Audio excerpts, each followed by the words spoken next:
സുഖല്ലേ, എന്തൊക്കെയുണ്ട് വിശേഷം? അപ്പം ഇന്ന് കോളേജുള്ള ഒരു ദിവസത്തെ വോട്ട് ഏറ്റിനിടെയാണ്. കുറേ ദിവസമായി നമ്മൾ വോട്ട് ഏറ്റിനിടെ ചെയ്തിട്ട്. അപ്പോൾ രാവിലെ നമുക്ക് ദോശയും ഉള്ളിക്കറിയായിരുന്നു കഴിക്കാൻ വേണ്ടിയിട്ട്. പിന്നെ ഞാൻ ഇന്ന് കോളേജിൽ പോയപ്പം കുറേ ദിവസത്തിന് ശേഷം ഇന്ന് കോഫി കുടിച്ചിട്ടുണ്ടായിരുന്നു. പിന്നെ ഉച്ചയ്ക്ക് ലഞ്ച് കഴിച്ച് അത് നമുക്ക് വീഡിയോ എടുക്കാൻ പറ്റില്ല. പിന്നെ വരണ വഴിക്ക് ഞാൻ കുറച്ചൊന്ന് ഒരു കട്ലറ്റും ഒരു ഡ്രിങ്ക്സും കുടിച്ചിട്ടുണ്ടായിരുന്നു. അങ്ങനെ വൈകിട്ട് വീട്ടിലെത്തിയപ്പം പതിവില്ലാതെ ഞങ്ങളുടെ വീട്ടിൽ നിന്ന് ബെറോട്ട ഉണ്ടാക്കുന്നു. ഒരു സൈഡിൽ ബെറോട്ട അടിക്കുന്നു, ഒരു സൈഡിൽ മമ്മി ചിക്കൻ വറുക്കുന്നു.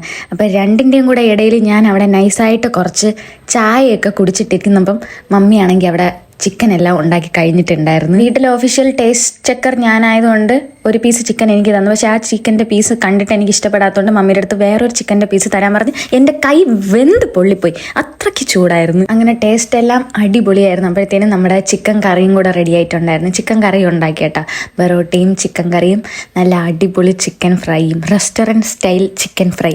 സത്യം പറഞ്ഞാൽ അതുപോലത്തെ ടേസ്റ്റ് ഉണ്ടായിരുന്നു കേട്ടാ. എനിക്ക് അത്രയ്ക്ക് ഇഷ്ടപ്പെട്ടു. ഞാൻ മമ്മിയുടെ അടുത്തും ഇനിയും ഉണ്ടാക്കി തരാൻ പറഞ്ഞിട്ടുണ്ട്. അപ്പോൾ ഗൈസ്, ഇന്നത്തേക്ക് ഇത്രയൊക്കെ ഉള്ളൂ ഞാൻ കഴിച്ചത്. വേറൊരു കാര്യം പറയാനുള്ളതെന്ന് വെച്ചാൽ നമ്മുടെ ചാനലിൽ നമ്മൾ ഗീവ് അവേ ഇട്ടിട്ടുണ്ട്. ചെക്കൗട്ട് ചെയ്യാൻ മറക്കണ്ട, എല്ലാവരും പാർട്ടിസിപ്പേറ്റ് ചെയ്യണം. അപ്പോൾ ഇന്നത്തേക്ക് എത്രയേ ഉള്ളൂ. പുതിയൊരു വീഡിയോ ആയിട്ട് നാളെ കാണാം. Tata, bye bye.